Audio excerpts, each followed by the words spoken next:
This is Saturday Morning Mysteries. And we're your hosts, Alexis and Grace. Hello, good morning, and welcome back to another episode of Saturday Morning Mysteries, where we're your hosts. I'm Grace. And I'm Alexis. And we're back for our second episode of our new Inspector Gadget arc. We're, shaking off the cobwebs after taking all of January off. We're remembering how to record. We're having to redo all of our settings on all of our equipment and apps. All of our things. And it's coming together, though. We're getting it back. And today, Alexis will be telling us a Inspector Gadget tale, and I'm ready to see what this Dumbo does this week. This blumbering detective, bubbling detective. Bubbling, blumbering, all of these words and more. Yeah. He does a lot of bumbling, and he meets a lot of other bumblers today, too. God. Okay. It's kind of appropriate. He's in good company in today's episode. No one's safe. So no one is safe. So yeah, we'll just dive right into it because there's a lot. We're gonna do a lot of Wikipedia tangents today, and we've got some lore to talk about. So we'll just kick it off by saying that today's episode is from season 1 of the original iteration of Inspector Gadget. It's episode 3, and it is called Gadget at the Circus. Okay. So, from the jump, I'm worried. We should from the jump, I'm worried. Very concerned about what the hell he's about to get into. So Gadget in this episode, he's sent to investigate an alleged mad operation at the circus, which of course, if you guys listened to last week's episode and our Christmas episode where we talked about Inspector Gadget, which we know you did. If you haven't, listen to him after this episode. Yeah. But basically, MAD is this terrorist organization that Inspector Gadget is always trying to fight, right? And in this case, they're running an alleged operation at a local circus near Metro City. And Gadget thinks that this is going to be a quick, easy mission, that he'll be able to just go in, out, won't take too long. So he decides to, of course, bring Penny, his 10-year-old niece. She loves the circus. He does. And Brain, their little beagle mixed dog, along for the ride, because apparently Brain loves the circus too. Great. So upon their arrival at this circus, they run into Chief Quimby, who I think is hiding in a popcorn machine or something like that. Okay. And of course, he's like smoking his pipe out of the popcorn machine. Very safe and good. Yes. Good. That's like the heat generation that is cooking the popcorn. And he pops out of there. Pops out of that. Get out of here. Out so that he... Slay. Oh, no, come back. But he tells Inspector Gadget and straight up Penny at this point, too, about what they suspect Mad to be up to inside of this circus. And he says that apparently all of these agents are inside of there. They're disguised as circus performers.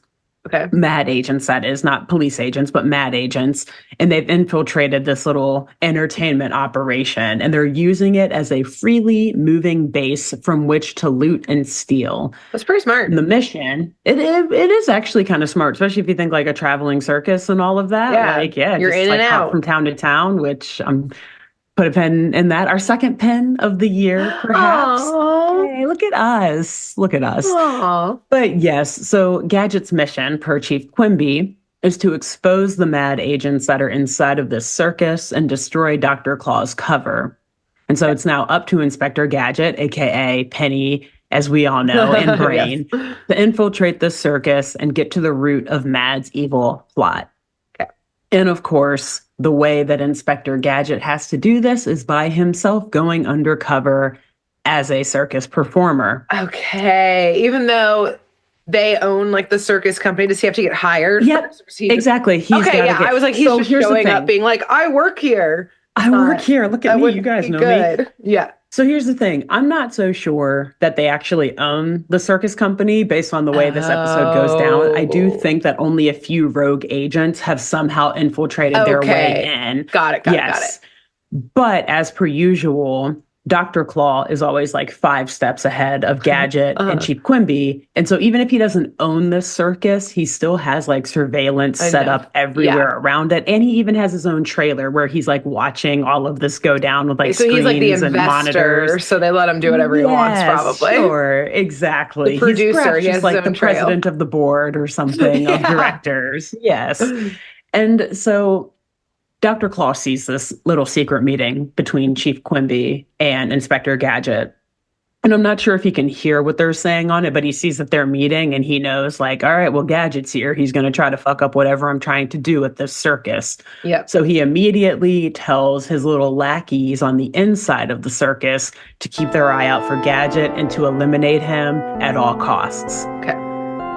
So before we get into this failure of an investigation, as it always is, that's not even a spoiler if you're familiar with Inspector Gadget. Let's real quick just talk about the circus. It's something we've never talked about on this show, which is crazy. Because I feel like it has so much to do with cartoons and with crime in so many different ways. But whatever. Wow. Tell me. I'm all ears. I'll tell you everything that I had time to look. Like the elephants at the circus. Big clown ears. Yes. Big clown. No, I don't want to be a clown. Only elephant. I will tell you everything that I had time to research in Wikipedia and read like 2 or 3 separate articles about. 2 or 3. Okay. Historian type work here. Yes. Cartoon historian. Yes. Pseudo circus historian for the sake of a cartoon today. So the circus has roots, according to Wikipedia, and probably some other circus historians out there, real circus historians, one of which I will cite here in a moment, actually. Get on the phone with this guy. I'm sure he's got a lot of stuff to say. But anyways, the circus has roots going all the way back to ancient Roman times. Go figure, the Romans did it all, where they would exhibit horses and chariot races and have like equestrian shows and stage battles, gladiator combats, as we're mostly all familiar with, not from firsthand experience, but from movies and TV shows. Don't speak for me. And we are time travelers. How did I forget this? God, don't be you rude. didn't take me with you that time. Why don't you take me? You were sick. You're right. Next time. And of course, displays of and fights with trained animals. All of these things were stuff that the ancient Romans were doing and, like Colosseums and stuff like that back then. Mm-hmm. And these circuses of Rome were similar or inspired by, as those who are familiar with Roman history, I guess maybe not inspired by, but stolen from, for those who are familiar with Roman history. Yes. They were similar, quote unquote, to the ancient Greek hippodromes, which basically were like the same things, but I think in slightly different sorts of venues in ancient Greece. Cool last name. The Hippodrome? Come on. It's like, I want to go to the Thunderdome and I want to come to the Hippodrome. Yeah. Although, could also sound dangerous. I mean, both. But that's the point. Like, you only live once. I'm pretty sure that's what the Greek gods came up with, or the ancient Greeks came up with, or whatever. YOLO. Sure. So, some circus historians, plug here to my man George Spate out there, just researching and analyzing circus history. Get it, George. Have stated that these performances from ancient Rome may have taken place in great arenas that were called circuses by the Romans back then, but it would be a mistake to equate them or the places where they held these big exhibitions to the modern day circus. So maybe like kind of similar vibes, but like a totally different sort of entertainment, I guess, if you will. Like, here's entertainment in a round vicinity. Yeah. And we're going to call it all a circus. Exactly. Whereas today, the modern circus obviously is more aligned with like a ringmaster who is the master of ceremonies. There's multiple rings set up like in a tent or in a big open arena. There's multiple performances that have interludes with clown performances to like set up for the trapeze artist or for the stunt artist or for the lion tamer. So this is the circus that we're all more familiar with today, the modern circus, which began in 1768 when a man by the name of Philip Astley, who was a skilled equestrian, began performing exhibitions of trick horse riding in an open field called Ha Penny Hatch. Ha Penny Hatch? You going down to Hot Penny Hatch this weekend to catch the show with the horse? Did you see Philip Astley? I want to go see this guy ride a horse. And Grace, I gotta say, it was a choice for me to leave the name of that location in there. I deleted it out, like, yeah, that's not important. Then I was like, wait, Grace needs to hear this. It's important to Grace. Yes. That's so important to me. So I said, Control X, undo, put that right back in there. Thank you for doing that. That's a gift. Thank you. For you. And so this happened to be on the south side of the River Thames in England. Oh, so my accent was completely wrong. Hot Penny Hatch. Although to be fair, when I typed it out, when I realized that it was on the Thames, I was like, can I say this in a British accent? It's kind of hard because like it has an apostrophe. It's HA apostrophe penny hatch. Oh. So Hot Penny Hatch. Like, I don't even know. Brits, how do you say that? How do you say it? I feel like you have to say it as like a Southern belle. Hot Penny Hatch. Hot Penny Hatch. You know? Go see those horses at Hot Penny Hatch this Sunday after church. I just can't wait to see what Philip Astley does. Oh, Philip Astley. Oh, wait, that's right. We're British. Oh, shit. So anyways, oh, shit. I knocked out my headphone. Oh, no. Oh, God. We're bumbling. Classic things. We're bumbling. We're just as bad as Inspector Gadget is.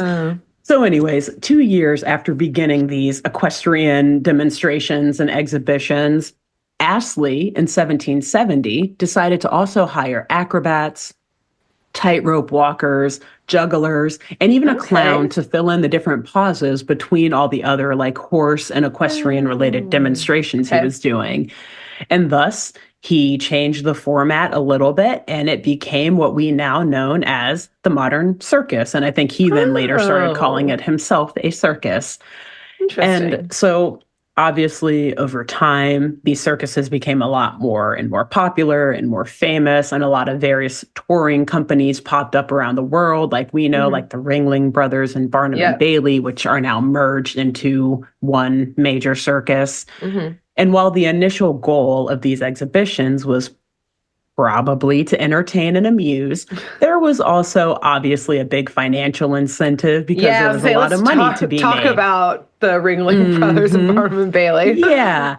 And I love that you just said that because my next sentence is, while it would be fun to go into the deeper history of these circuses and the shady business practices that some or many of them engaged in, we don't have time today. So I'll suffice it to say, there will be some things that I will talk about, but that's why we won't talk about the history of those things, because there are other like horror stories and crime stories I want to talk about with the circus. Amazing. I was going to say there are so many horror stories. Way too many. There is a whole Wikipedia page on just accidents at the circus. Yeah. Which I feel like is wildly undercounting a lot of the accidents. It's not as long as I would think it would have been.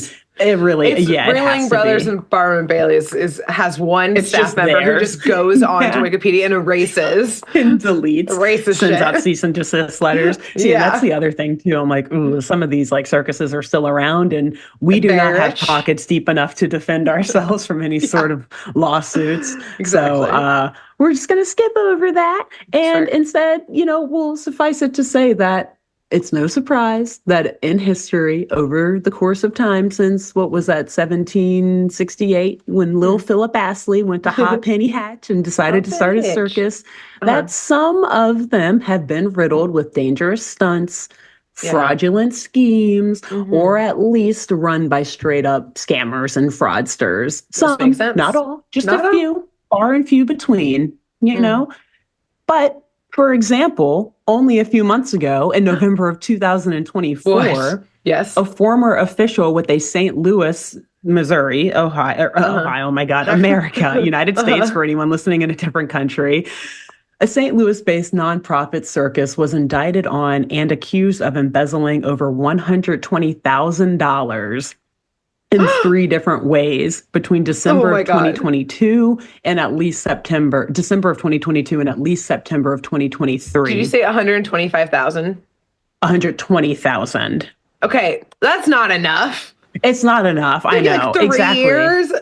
Yeah, You guys did a bad exactly. I job was of like, even that. really, bro? And I should have looked it up. I think his sentence was like up to 20 years. I mean, I did look it up. I should have typed it down. Yeah. Yeah, so he was charged for wire fraud. We'll talk about him. This guy, Classic. George S. Pace, 61 of Ladue, I believe, Missouri. He was Uh-huh. indicted in the U.S. District Court in St. Louis on 6 felony counts of wire fraud.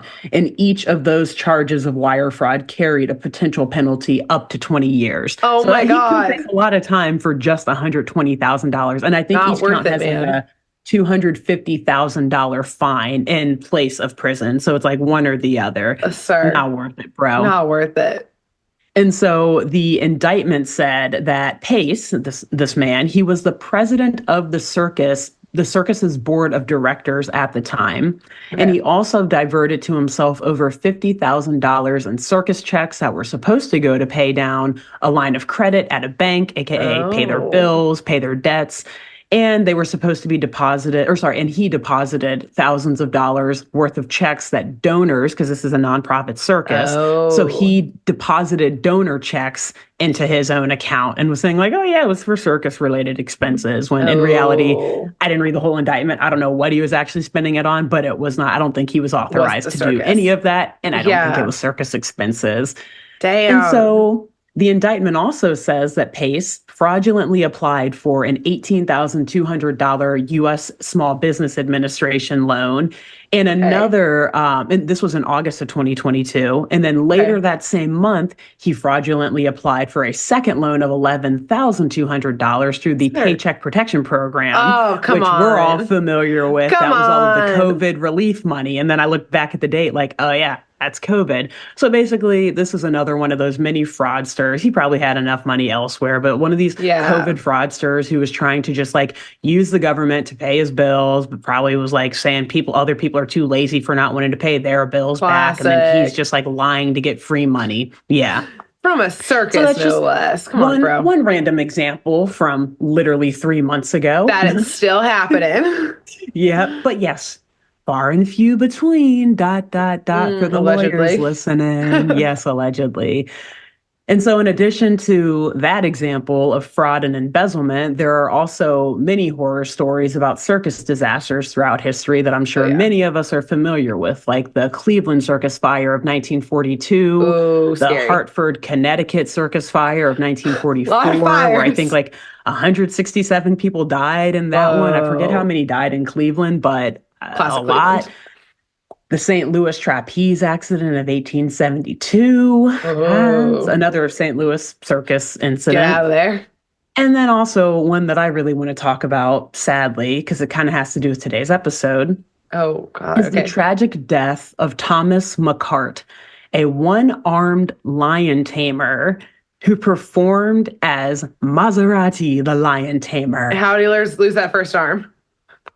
That's a good question. How did he lose that first arm? You guys hired him after? He had to practice. Did you not? Practice lion taming somehow? How good a lion tamer was he if he already lost one arm? Yeah. He also had like only 4 toes or something. Or I don't know. Yeah, I'm going to see his medical notes about how these accidents happened. Yeah, I don't think they kept them. Someone whose lion has already eaten some of them. Yeah. So this guy, sadly, he was attacked and killed during a circus performance in Lancashire in the United Kingdom on January 3rd, 1872. Okay. By a lion? Yikes. By his lion? By a lion. Okay. So McCart was due to perform before a crowd of about 500 people for Mander's Menagerie, a circus being held in the marketplace at Bolton in Lancashire. After giving his usual talk to the audience, warming them up, telling them about big cats and all the safety and everything, McCart stepped into the cage and was literally immediately attacked by the lions, which he attempted to fight off. Plural, at least according to the Wikipedia page. And there's more that I'll read later. So yeah, there was more than one. Okay. Which he attempted to fight off, of course, with his sword and a pistol that was loaded with blanks, probably just to scare them. But it did not scare them in this case. They overcame him quite quickly. And there was a reporter present from the Manchester Evening News who went on to describe this attack in the news, I guess like the next day or shortly after the event happened. And again, I'm pulling this whole excerpt straight from the Wikipedia page here, where this guy basically said, it was a very shocking affair that took place last night in Bolton. Part of the performance consists of a quote unquote lion hunt, during the course of which 5 large lions are put through a variety of movements by a man dressed in a French uniform, whose name is given in the bill as Maserati, but whose real name is Thomas McCart.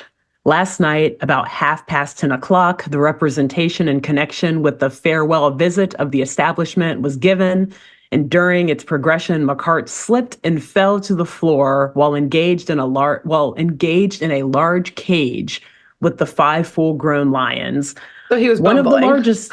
So he was bumbling, quite like something else we'll see later in today's episode. Our show. Okay, great. Yes. Go on. One of the largest of the animals, a black Barbary lion, immediately sprang upon him with a terrific roar and was quickly followed by its companions. So peer pressure, I guess. A horrible scene ensued. Ugh. Within the den, a frightful tragedy was enacted. The cries of the unhappy man struggling in the fangs of the savage brutes being scarcely heard amid their roaring. Outside the cage, a scene scarcely less appalling was witnessed. In the large assemblage of visitors, stalwart men shrieked, women tore their hair and fainted, and many were unable to seek their homes until a considerable time had elapsed. So people were probably just like wandering like 1,000 yards, staring, walking through this town after what they saw. Whoa. McCart was rescued from the lions as quickly as possible. But ere this could be done, he was frightful torn by their teeth and claws, his legs, head, and hands being lacerated to such a degree that the flesh was completely torn away from the bones. Yeah, I tear my hair out too. And that's the end of that quote from the article. And now at that time, it was common in circuses to have heated irons ready near, which again, like a whole other question of ethics and animal cruelty we know aside. Animals in the circus is always bad. I feel like we have touched on that somehow on this podcast in the past. So we have stated that in our statements on our opinions on all of that. But for the times, whatever, they used to have heated irons ready near any of these like animal performances so that they could drive back lions or any other big cats or big animals in case something like this happened. Yeah. But on this occasion, at this particular circus and performance, it had been overlooked, the whole heated iron thing, because this was supposed to be an extra performance that wasn't on the daily schedule. And so by the time they were heated, it was a little too late. They probably like saw the lions attack and they're like, oh shit, get the irons ready. We didn't do that. We gotta act like we were on top of this. Exactly. Other members of the show eventually were able to force the animals back into the cage. I'm sure that they were injured in the process too, but it doesn't mention if they were, but I cannot imagine that they weren't. And they eventually were able to the other performers were able to drag McCart out of the cage with them. But eventually rescued after about 15 minutes, apparently. It's at a quarter of an hour of being mauled by these lions.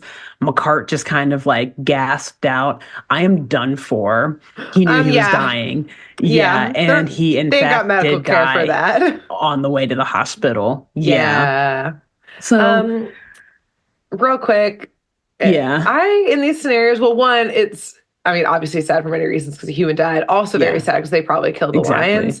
But also whenever you hear these stories, I'm like, good for you. Good for you, lions. Yeah, again, someone died, and that is sad. That's very sad. And this was very long ago, too, though. Yeah, but it is sad. But, social Darwinism, I guess, right? Like, in a way. It's not something that humans should have ever been doing. And look, there have been a lot of successful cases of people taming lions, like they did it at circuses forever. I don't know if they still do it. I know circuses have in modern days, like more modern than obviously even the early 1900s, have like cut a lot of animal stuff out of their performances, which is great because people like us here at Saturday Morning Mysteries were saying that was not a good thing to do. good for you, I guess. I know, like, I'm sorry. And also, you Zach, isn't it, like, definitely led die. to those lions also dying for sure, I'm sure. And also, like, sad for the people who had to witness that horrifying experience. The trauma. But, like, all the more reason to criticize circuses, because it's very reasonable to think that something like this could happen. Yes, if or any of those other accidents you named. Angry lions. Well, and that's the thing. And again, we're not going to go into the history of all this, like the shadiness of circuses, but like they know what sells, and they know this actually ties back to an episode of the Wild Thornberries that we did where they were doing the cage fighting with the animals. Oh, yeah, right. It's like, you know what sells. Danger. You want them to be angry, and like you have to like starve them so they feel like they have to eat and they have to attack, and like you want to poke at them so they're angry and like more violent. So like I kind of think some circuses, maybe allegedly, also did those same things to the animals for like some of these performances so that it would be like more exciting, more of a spectacle. More dangerous. So like it's just cruelty and bad ethics compounding into, unfortunately, a lot of people losing their lives in a snack. A meal. Hopefully that lasts the lions for a while. Anyways. So, there's a little spiel about circus and horrors, how does this have to do with crimes. Inspector Gadget? I'm more worried than the start of the episode. Well, like you said, that guy Thomas McCart, bumbled into the cage, and we're gonna see Gadget bumble on into this circuit as well. Great. So Gadget, he's got a lot of ideas on how to fulfill this mission, on how to take down Dr. Claw and Mad and infiltrate the circuit and get to the bottom of who are the fake performers inside actually working for Mad. And his first idea is to dress up as, according to my research, what is the most popular, one of at least, most popular and common performances at the circus, a clown. So he starts off kind of easy, but of course, basic. We don't love clowns too much here at Saturday Morning Mysteries, so we hate it already. But he waltzes his way out to the circus's center ring, where he gets to have an up-close look at the ringmaster and some of the other circus performers and start to like scrutinize them, start to investigate, try to shake them down a little bit.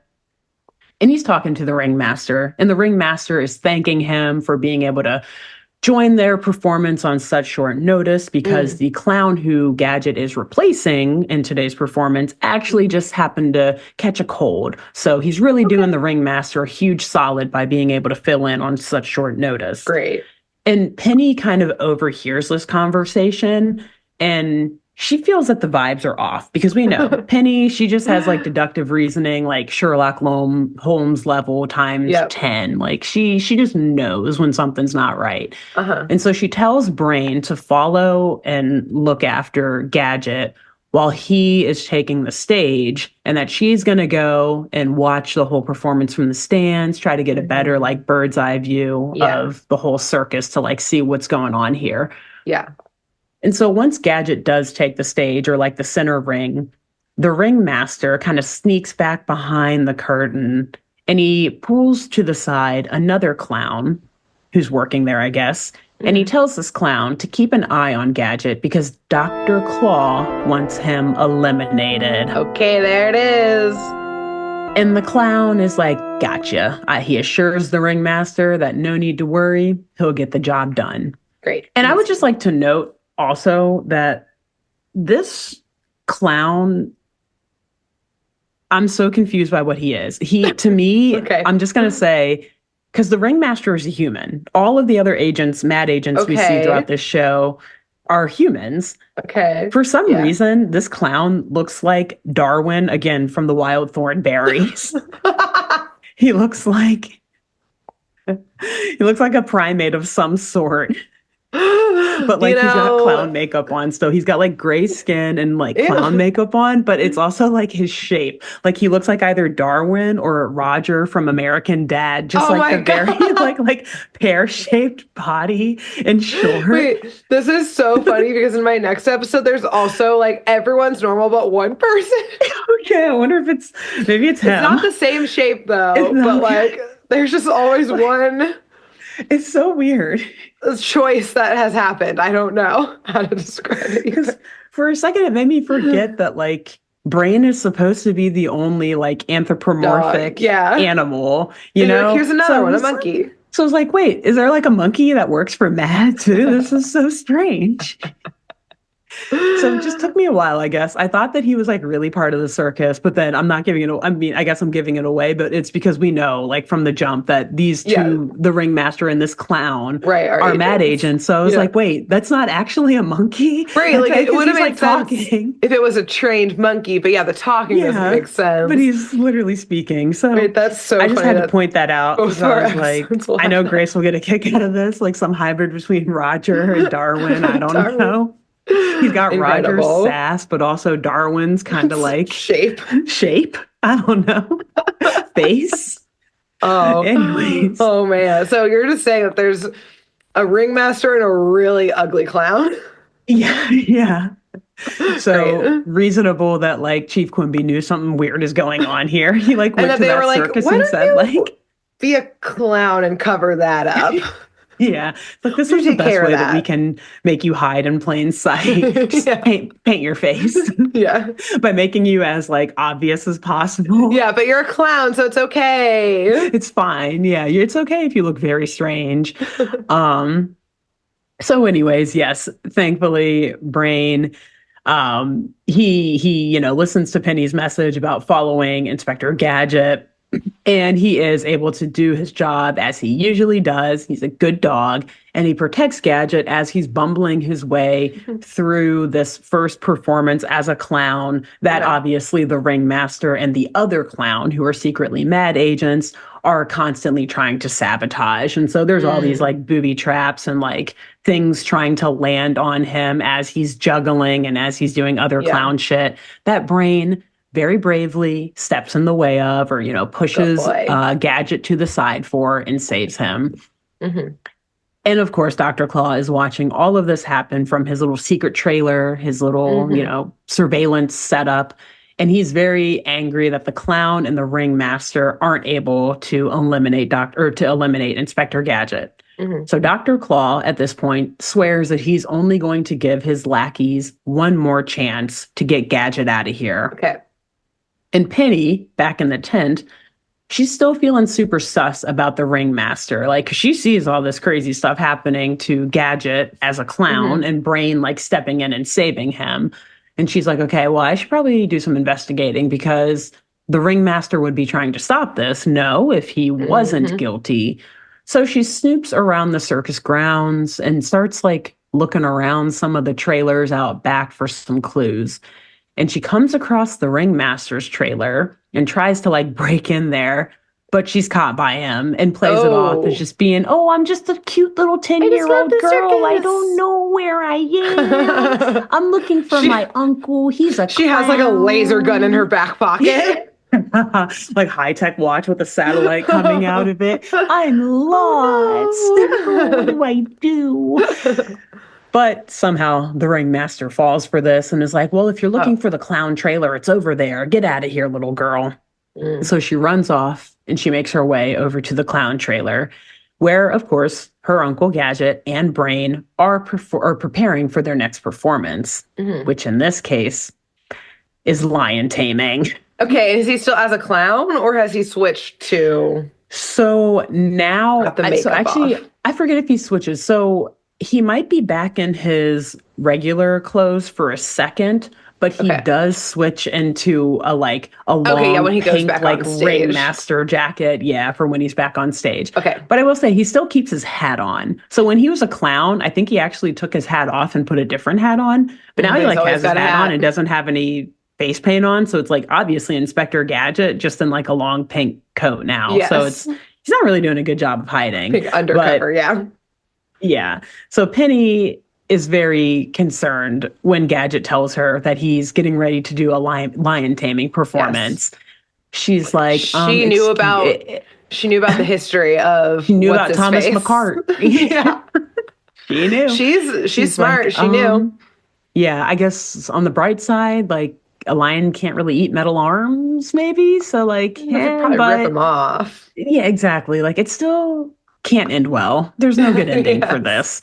So Gadget, though, he assures her it's all good. It's part of the plan. He's like, listen, if I can get into the ring and go just a few rounds with this lion, then every circus performer here is going to respect me and they'll trust me enough to tell me anything, like if there's something suspicious going on. Exactly. Yeah.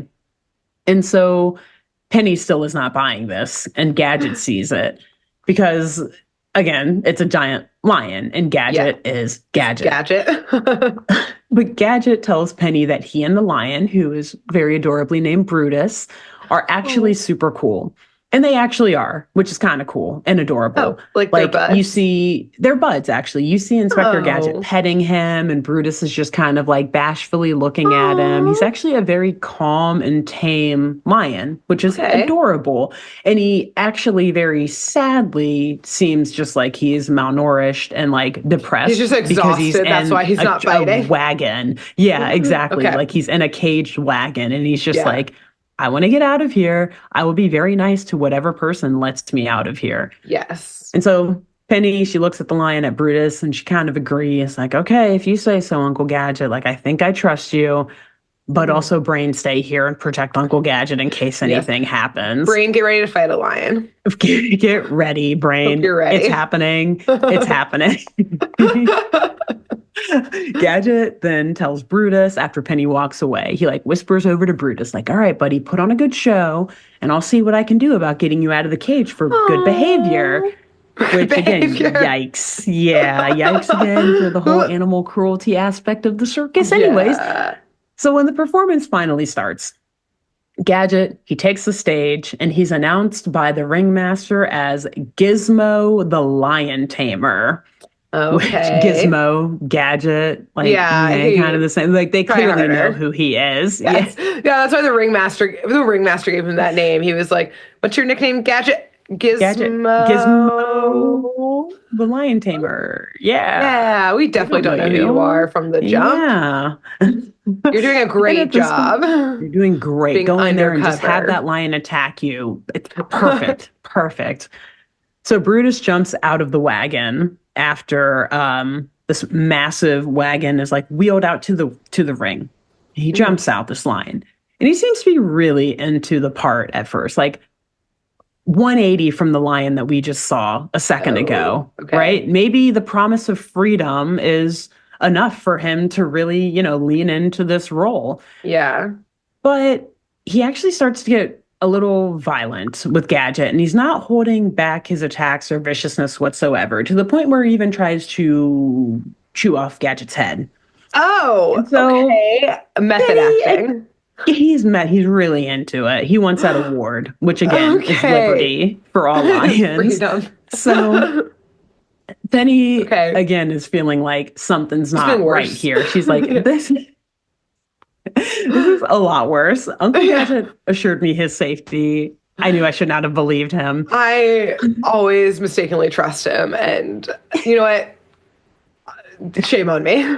Exactly. She's blaming herself, like, why did I come up to the bleachers? I should have stayed down there with my crossbow. With my trank gun. Yeah. You know what? This one's on me. I should have stopped him. This is totally my fault. I'll take the blame for this. So, yeah, she starts to, like, look around the circus. She leaves her seat, and she's like, okay, I got to find something here. And she sees that the real Brutus, that's right, the real one, is still in his cage behind the curtains. The little, like, waiting, malnourished, like, hoping for freedom one? Sad, exactly, the real Brutus. Yeah, he's back there waiting for his big show and the promise of freedom. He's like, I warmed up for this. Why am I not on stage yet? And so Penny's like, okay, that's not Brutus. They switched him out somehow. Either, Dr. Claw had surveillance in there. A2 Brutus. Is what that lion's saying about the other lion. Speaking of the Romans, right? Oh, gosh. Actually, that's probably why they named him that, because, like, it's such a weird name. Anyways, so Penny calls Brain and tells him that that's not the real Brutus, and that he needs to go in there into the ring and protect Uncle Gadget from the lion. It's happening, Brain. But it's so adorable because Brain is already ready. Like, by the time Penny like looks down into her watch to call him, he just taps on her shoulder and she turns around and he's already in a lion costume. He's ready. He's a lion. up and he's just like smiling at her, like, tag me in, coach. Like, I'm ready. It's happening. It's happening. I'm making it happen. Yes. I am the lion. So yeah, Brain, he's eager. He's ready. He runs into the ring and he bites the tail of this angry lion and it scares it off. And this gives Gadget a chance to exit the ring safely. Okay. Dr. Claw, again, surveilling this entire situation. He sees all of this and he's pissed that the ringmaster has again failed to eliminate Gadget, as he calls it. And the ringmaster is like, okay, dude, I promise you, give me one last chance. We're so close to getting Gadget out of here. Please, one last chance. So Dr. Claw accepts, but he says that if I'm going to give you one more chance, you got to do it on my terms. So the way that you're going to do it now is you're going to put Gadget on the trapeze. That's his next performance. This bumbling buffoon on a trapeze? Can you imagine? Could you imagine? Which, like, also, though, Dr. Claw knows Gadget's abilities. Like, he knows he's a cyborg. Right. He has those, like lengthening arms and legs. Oh, exactly. Yeah. The neck, he has, like, propellers. That's such a good point. He falls off of cliffs all the time. Yeah. So at this point, I'm also like, how smart is Dr. Claw? Because, again, I feel like the only way you can destroy Gadget, like, you can drop him from a high location or something. Like, I think you just got to smash him. Like, I don't think you can, because he's always going to be able to extend his legs or his arms to just get out of whatever. Yeah, like any other robot, you just got to, like, smash it entirely and just destroy it. You know, that's all I got. Yeah, so I don't know. Maybe Dr. it's one Claw, of those.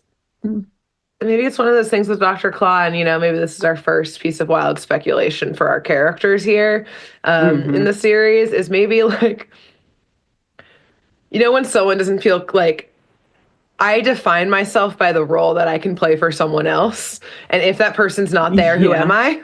Type of thing. Like someone who's like a giver. If they don't have anyone to give to, who are they?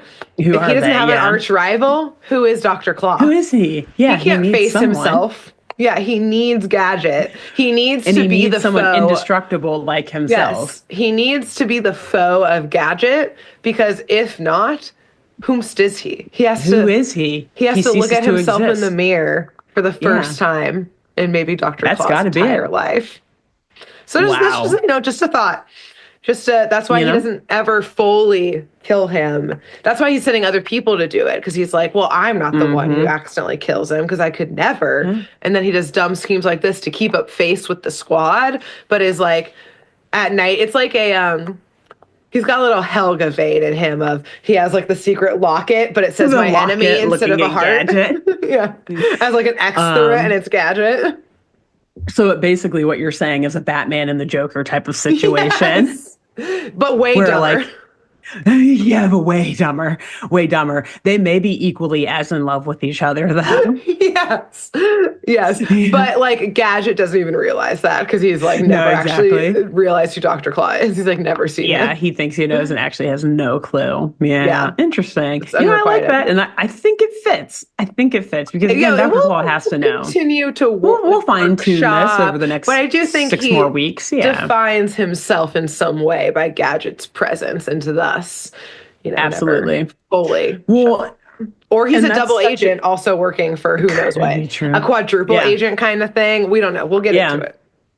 But I mean, and that's a good point too, because I don't think in either of our episodes for this arc yet this has happened, but at least in the Christmas episode I did, like, part of Dr. Claw's plan to take over the North Pole was to bring Inspector Gadget there, so that, because he knew, like, okay, if I do this, Inspector Gadget is going to come here to investigate, and then I can kill or eliminate Inspector Gadget. So it's almost like that is the goal of all of his evil schemes. It's to bring Inspector Gadget to him. Does Dr. Claw think they're dating? Is this like a weird way that villains and like terrorists think dating works? Yeah. I guess I'll have to get him here somehow. I tried to bring him to a tour of the North Pole, and he tried to kill me. I tried to bring him to the circus. I thought it would be so fun for us to have a day at the circus together. And now he's just trying to kill all of my lackeys. Right. Like, they were just putting on a show for us. Why is the message not getting to him? Right. What part of my signal is he not understanding? Yeah. I've read all of the books. I've asked all of my girlfriends, the girly pops, and no one understands why he's not getting my message. We had a whole wine night the other day. We made charcuterie boards. We had a charcuterie board. A charcuterie board, if you will. That he would a charcuterie board. Oh my God. And they promised me that he would get the circus thing. Yeah, that was a great idea. They hyped me up. And is it just two mixed signals with the lion switch over? I thought he liked adrenaline. She's like, I even tried to take him to Scotland last week. He even tried to take him for a romantic picnic on the loch, and he didn't even like that. Becky said my desperation showing, but I think she's wrong. But I killed Becky for saying that. And now Becky's dead. His evil Dr. Claw voice. Yeah, switches back into it. Becky's dead. And now she's been eliminated. Yeah. Yeah, okay, so I think that, just one last thing, in the total opposite theory, wild speculation about him, is that how we talked about last episode, that wherever Gadget and Quimby, whoever they work for, they made Gadget too indestructible, and so they can't figure out a way to kill him, so they've actually hired Dr. Claw works for them.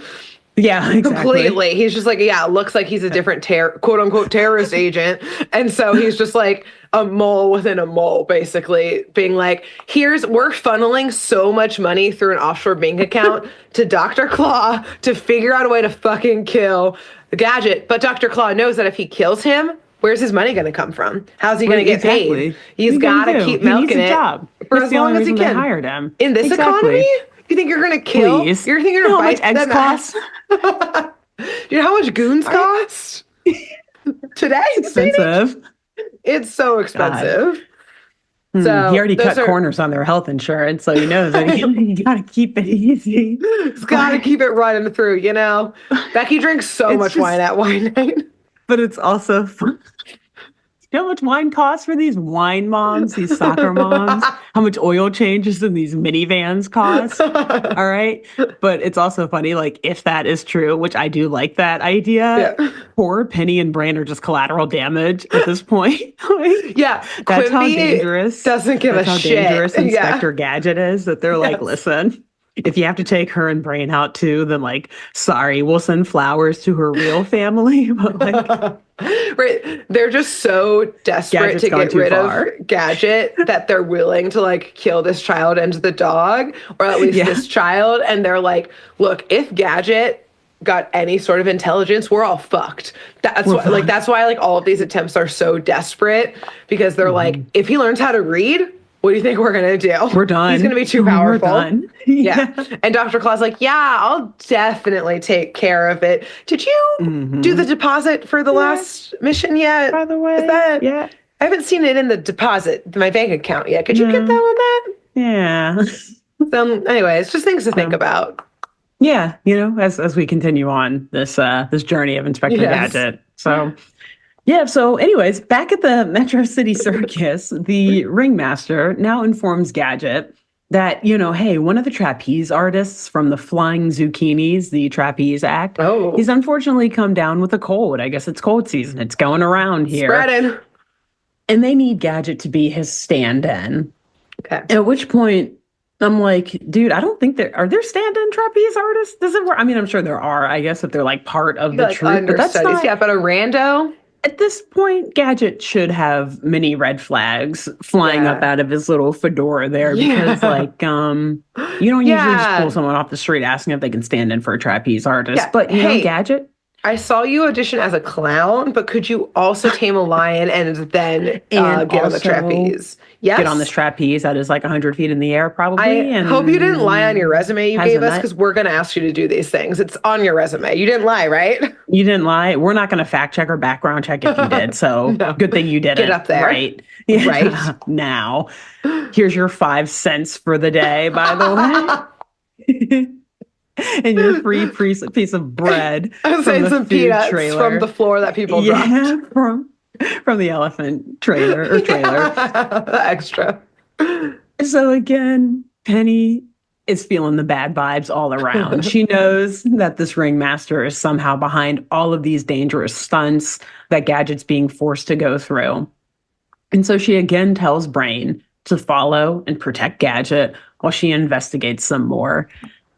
And at this point, I will also say Gadget has given up entirely on trying to be in costume. Like I said, when he was a clown, he had on all the makeup and a crazy clown outfit. When he was taming the lion, he had on that long, elaborate, like ringmaster's coat. But now he's just fully in his regular clothes. Like he's got his gray trench coat, his hat, and the ringmaster is looking him in the eyes. Like there's no makeup on, no disguise, no mask, nothing. Like it's clearly Inspector Gadget. He's like, I haven't found any clues that anyone's a mad agent, so I might as well be myself. Exactly. Like it's looking like this investigation's a bust. So yeah, I think I can take off this costume now. I'll spend my day here. I'll finish out the day, you know. They already have some sick people. I think he is genuinely forgetting that he's on investigation. I think he is. He's like, wow, like sorry that all these workers are getting sick. Happy that I'm here to help. Like, yeah, thank God I'm here today.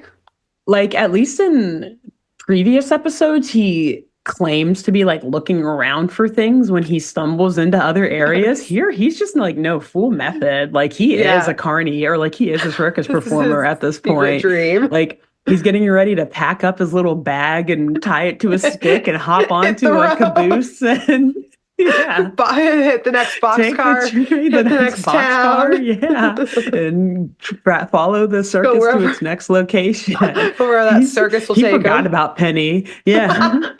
He's going for the big top now. He won't know any other life. He's going up until he meets P.T. Barnum himself, man. He's like, this is my industry all now. The way to the domed top, baby. But thankfully, one of our detectives here is still good at her job. Penny, of course. And she's still successfully on the case, snooping around the circus grounds, looking for any indication that the ringmaster is behind all of this and that Dr. Claw is somewhere here pulling all these strings.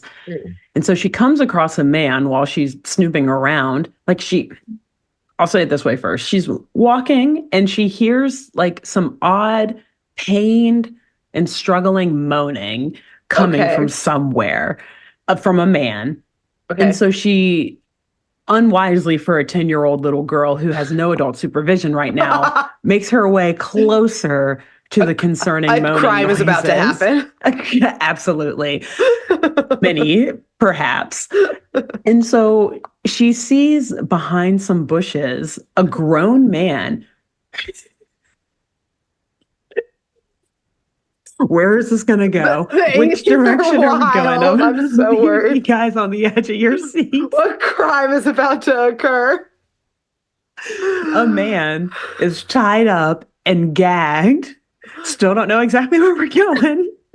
My concern is still here. And he's badly beaten.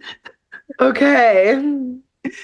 And she pulls him up and realizes that this is Mr. Zucchini of the Flying Zucchinis. Not sick at all. Also, not sick at all. Yeah. The way you said that for people who are watching on YouTube. The way you went, she like pulls him up. Like you did that a little. Maybe did I? Pulling him up by his collar, like, who are you? Dude, Penny could. She like is low key a badass. Not even low key. Like she fights people. She could. Who are you? Like in her Batman voice. Who are you? What are you doing back here? Yeah. Who tied you up? When the man is clearly the victim, she's like breaking his But neck. He doesn't give a fuck. She's on a hunch and she will hunt it down. She will follow that hunch, man, even if it breaks some necks in the process. What have you done with my uncle? Anyway, sorry. So she recognizes that she pulls him up, helps him get untied very nicely and friendly. Oh, yes, sorry. And is like, oh my God, what's wrong? Like, what happened to you? And he just says, like, I just remember everything going black. And the next thing I knew, I was tied up here.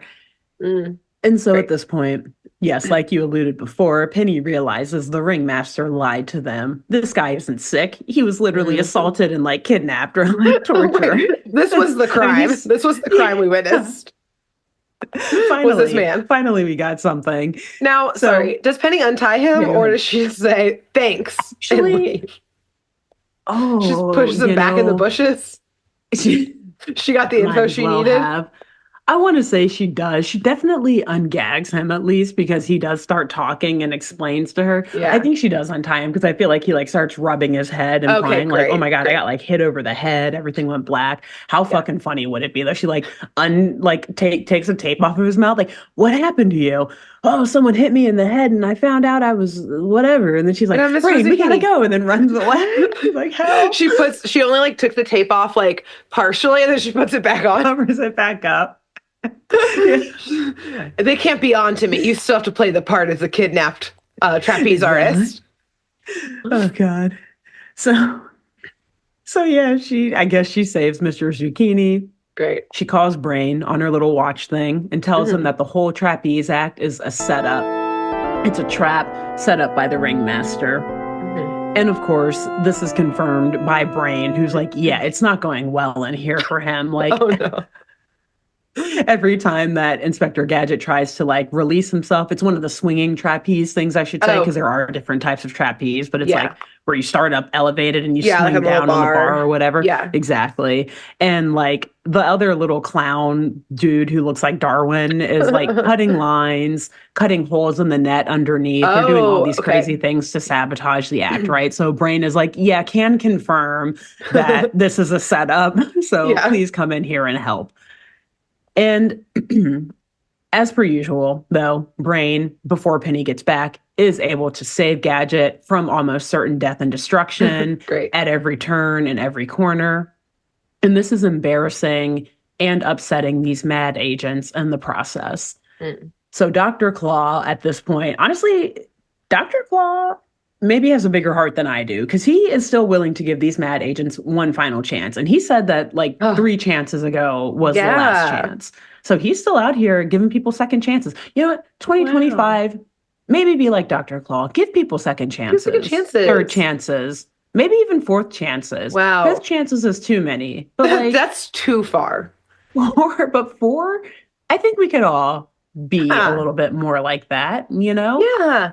You could give more chances, create absolute destruction so the person you have a crush on always comes to you. Exactly. You know, don't bite the mouth that feeds you. Continue milking every employer for the pennies that they're worth. Absolutely. Absolutely. And own a cat. Yeah, and pet your cat. Yeah, facets of Dr. Claw. Yeah, I think you're right. Be like Dr. Claw in 2025. I feel inspired. Yeah. Me too. Dr. Claw vision board, mood board for this year. I'd say at least for like the end of the first quarter. We got another month, I think. And yeah, I'm putting it on my Pinterest board for sure. Oh, and the most important lesson from Dr. Claw, fabulous jewelry wherever you go. Bling, y'all. So blinged get the rings out. I should. What if I covered all my fingers in rings just for this arc? Just to like embody. We just wear all of our rings. We like buy massive gauntlets, like, bedazzled spike bracelets. Oh my God, iconic of us. Like Dr. Claw. Yeah. So anyways, the final attempt to eliminate Inspector Gadget comes through him performing a dangerous series of stunts as he takes the name of Mr. Indestructible, the greatest stuntman in the world. Okay. And this is like to wrap up the big show and to kind of put a bow on it all, including on his life. But the entire stunt show turns into basically a fight between Brain and the various mad agents trying to save Gadget from all of the sabotaged equipment that the clown... The gladiators, where the circus originated. It's a gladiator fight at the end. Exactly. It's a big callback. The writers of this episode knew what they were doing. Like us, they did their research on ancient circuses and ancient Rome. We already had the lion fight.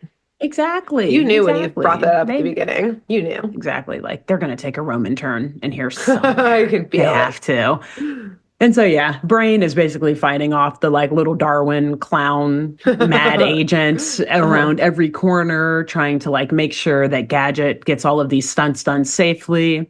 And it's crazy stuff like jumping from high platforms into small glasses of water, cannonball type things, all of that. And the cannonball actually is the last stunt. And the ringmaster introduces this as like, literally, this is the final act for this guy. All right. Like, not for our circus, for this man right here, individually, him. Yes. And so Gadget winds up in this cannonball. And the clown starts to aim the sucker right at a target board that is conveniently placed in front of a very thick brick wall. Oh, again, my theory on the only way to destroy Gadget. You got to smash him. That's it. You just got to crush him. Yeah. Yep. Okay. Penny, she sees all this and she's like, okay, I am running out of time here. I've got to save my Uncle Gadget. So she uses her fancy watch to hack into like the honing software for this cannon that like... Fucking hilariously, like the little monkey dude is behind and like manning. Like I can't take this guy seriously with like even this very heavy equipment and dangerous machinery. And yes, good for Penny being able to easily hack into this. Incredible. Like whatever. She changes the angle of projection and then she just easily fries the entire system. Like it just short circuits and fizzes out. And this forces the clown to shoot Gadget, like basically straight up through the top of the tent because he can't control how to aim it.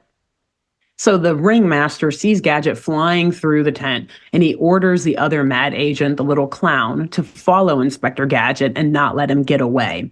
Okay. So Gadget is meanwhile just like free floating through the sky. Like, wow, this was crazy. What a stunt. Like, I didn't even think I could do this. They must love me down there. But he's like, okay, where am I supposed to land? He does at least have enough sense to realize that he needs to have a soft landing. Yeah. So he does at least understand gravity to a certain degree. Okay. So he activates what is called his go-go Gadget copter, which are basically just like propellers that come out of his hat. And he quickly loses control of those propellers, actually. Like, for 2 seconds, he's, like, calmly floating, and then he just, like, turns into a tornado and starts, like, flying all over the circus grounds. Oh, no. And he sucks up a net that's outside of the big tent that's kind of just been, like, set up out there for whatever reason. And he sucks this net up, and he inadvertently drops it onto the mad agents who ran outside of the tent to try to capture him. Great. The ringmaster and the clown. So it actually kind of worked out. His bumbling and stumbling and errors and malfunctions actually saved the day. Okay. And so at that exact moment, the Metro City Police swarm up to the big tent. Like the whole place is surrounded by police cars. Yeah. And Chief Quimby, he gets out of his car and he orders the arrest of the ringmaster and the little clown. Nice. Because as we find out, Penny actually called the police and Chief Quimby directly, I think like right when Gadget started. Direct line. Stunts. She does. She was like, she buzzed him, she beepered him, like paged him, whatever. Like, time to make the arrest, buddy. We got enough. Like, I guess at a certain point, she knew she had enough evidence on these guys. Yes, like, all right, got enough. We've got it. We've got him. Bring them in. Send them in. And it makes me wonder, though, so put a slight pin in that, because at this point, Quimby then, after arresting the agents, he commends Gadget for single-handedly drawing out 2 mad agents, which, like, obviously, if Penny called him, don't you have to realize that she helped at least a little bit? And so I'm wondering if, like, because the whole thing about this dynamic between Penny, Brain, and Gadget is that Penny and Brain don't let anyone know that Gadget isn't actually the one solving these mysteries. Yeah. They, like, let him take all the credit, right? So I'm like, does Penny like have a voice describe or a voice box or something? Distorter. Like, she like takes Gadget's voice or like an anonymous caller or something. Yeah, or she could just be like, "Help! My uncle's in trouble." Yeah, come. That gets on the voice. I'm hiding. I'm just a little 10-year-old girl. I'm so innocent. As she's like cleaning her gun. She's like scaling the side of the tent to like hardwire the freaking cannon or like hack into the server for it and like honing in on them with her gun and everything. Oh, won't you come soon? He's in danger. Please, Chief Quimby. I don't know what to do. Got him. Oh, I mean, how? I mean, maybe. So maybe. I mean, I wouldn't put it past Penny. She's a G. Yeah. So yes, while Gadget is bumbling and fumbling around after his propeller malfunction, Dr. Claw is obviously able to sneak back into his jet with Mad Cat, And he makes a fast break out of there, yet again, evading capture and arrest while he lets his little ringmaster and clown lackeys take the fall for all of his crimes. Yep. And that is the end. Wow. Great job. Thank you. Thank you. Wow. What an ordeal. Yep. What a extensive operation just to... I mean, as we learned, sometimes when you embezzle from a circus, you only make $120,000. So what an elaborate operation. That's a successful case. Probably not that much money. You know, I think that Dr. Claw, he doesn't do it for the money, though. He just does it. I think you're right. You can't put a price on true love, Grace. I think you're right. For Inspector Gadget, he would spend it all to get the message across. He would take off those diamond, ruby, emerald rings, sapphire opals, more diamonds. He would give it all away. He would give it all. And one of these days, Inspector Gadget will get the message. He'll get One day, Inspector Gadget will notice him and really see him for him. And actually, Dr. Claw is just too embarrassed, so that's why he always runs away before Inspector Gadget reaches. He doesn't like to show his face on camera. He's not ready. Yeah. Exactly. Yeah, he's like, what if waiting for the ugly? right moment. Yes. Exactly. Wow. So, incredible job. That was very fun. Thank you. Thank you. And so until next week, when you bring us back another incredibly fun and twisted and probably stupid episode of Inspector Gadget. It sure will be. Who should the listeners and viewers tell about this podcast? I think you should tell your crush. Okay. Whoever your crush is. Break the ice. Yeah. You're welcome. Let them know to listen to this podcast. And, if one thing leads to another, and if one day y'all decide to have kids in any way, shape, or form, you have to name them after us. You do. And by that, we mean you have to name them Saturday Morning Mysteries, not Grace or Alexis. Including pet children. You have to name your pets that. 3 pets. One is named Saturday. Next one morning. Next one mysteries. Okay, Saturday. Time for a walk. Okay, Saturday Morning Mysteries. Let's go. And then you obviously have to also invite us to their birth and or adoption and or your wedding, whatever you need. Great. All the things. Who else should they tell? Then you should tell a lion tamer. Okay. Let them know, the dangers. I'm sure they already know them. But and then, have them if you're getting married from the thing that Grace said to tell, then invite the lion tamer to the wedding too, as a mid-wedding, mid-ceremony entertainment type thing, or also a reception maybe. Is your crush a lion tamer? They won't know which one you reached out to them about.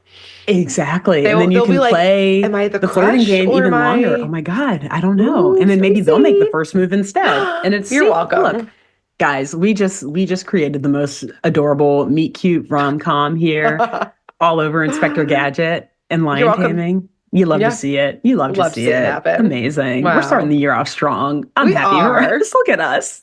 Look at us go. Wow. Anyways, so until next week. All right. Well, bye.